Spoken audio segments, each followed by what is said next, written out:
for the Inglewood Open Studios. She's one of the founding members. And Renee, how did you get involved in the Inglewood Open Studios? How did you first begin that? So my husband and I moved to Inglewood about 8 years ago, and we met other artists next door to us and really just started to get to know people in the community. So it was really a very natural event. We started having our own open studios and bringing people next door to our friend's place, and it grew naturally. It's actually really surprising to me that in 7 years it's close to 50 people now. There's 50 artists yeah. in the Open Studios? Yeah. How did they hear about it? I think that once the word spread, it grew pretty significantly over the first 2 years.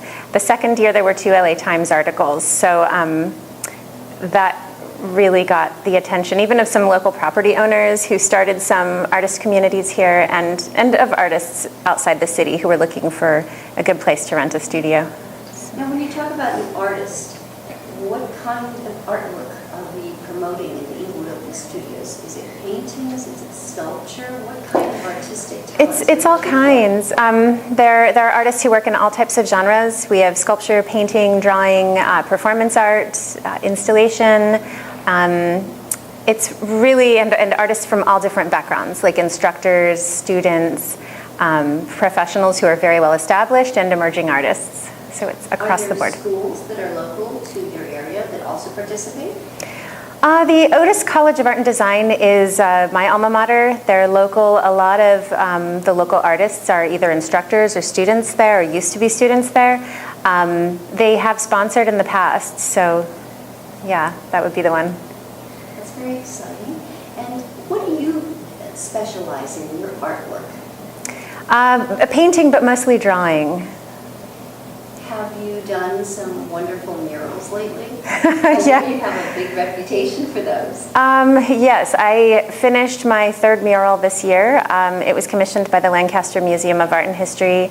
And prior to that, I did one that was on view at Coagula Curatorial and one at West LA College. Wow, that's very exciting. Within the past 2 years. Yeah. Your art has really developed, and your community that you also are promoting has developed. And what do you also see as the future of Inglewood Open Studios? It changes every year. And that's really due to the participation of the artists who live in the city. New people move in and are really proactive. They have new ideas, and I think it gets better every year, and we just kind of adjust depending on what the factors are and who's participating. So it's kind of hard to tell, but I definitely see it, improving on many levels. And what is the date that the Inglewood Open Studios tour is going to happen this year? It's November 9th and 10th. In 2013. 2013, yeah. We look forward to it. Thank you very much, Renee. Is there anything else that you'd like to tell the community to come and enjoy the show? That most likely we'll have transportation sponsored again by the city of Inglewood. So if you're not familiar with the area and don't want to drive, you can come out for that. And just to come out, it's going to be a really nice weekend. That's wonderful. Thank you so much for coming. Thank you. Look forward to seeing you at the Inglewood Open Studios.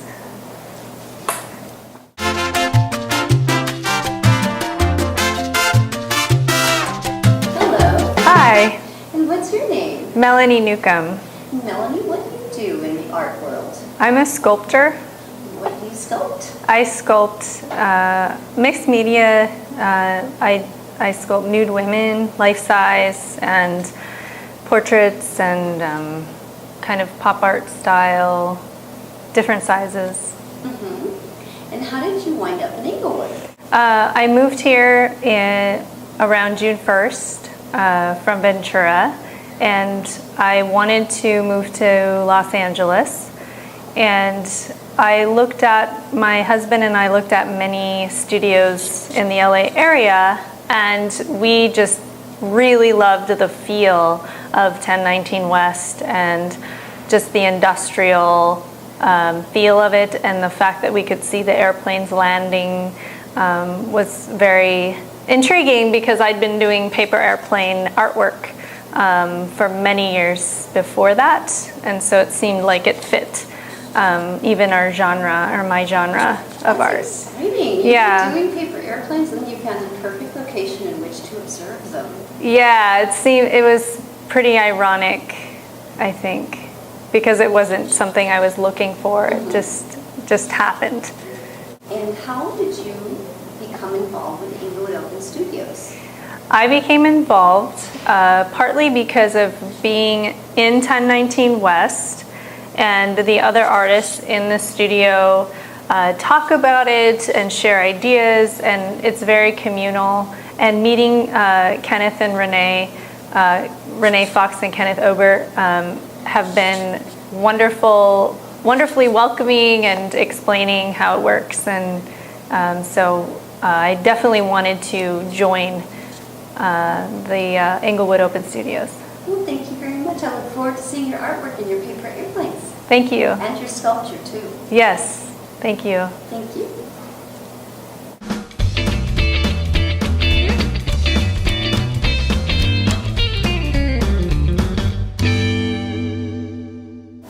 Hello. Hi, And what's your name? my name is Kenneth Ober.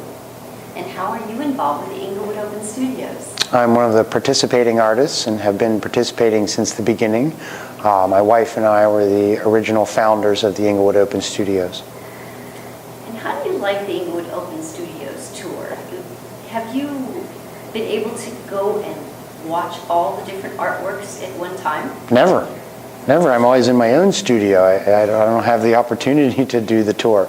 I know the artists. I've been to most of the studios, but not necessarily for the Open Studios.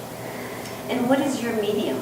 I paint primarily with oil. I also work with acrylic and some other materials. What do you think Inglewood Open Studios tour has done for the community and surrounding communities of Los Angeles? Well, I think that, as usual, the artists are the first people to recognize a good thing that no one else seems to understand. And once we recognize that, everybody wants to get on our bandwagon. In that sense, I think that we've sort of given Inglewood a name other than any bad publicity it previously had based on movies or rap songs. It now actually has a reputation for being the home to a number of artists. And I think that's a very good thing. I think Inglewood has a lot of room to grow. Well, thank you very much, Kenneth. And do you want to tell me a little bit about what you really enjoyed doing in the painting medium? I paint with a tool designed for pinstriping cars, and I make very fine, precise lines, and I make millions of them in order to illustrate a grassland, millions of tiny vertical lines.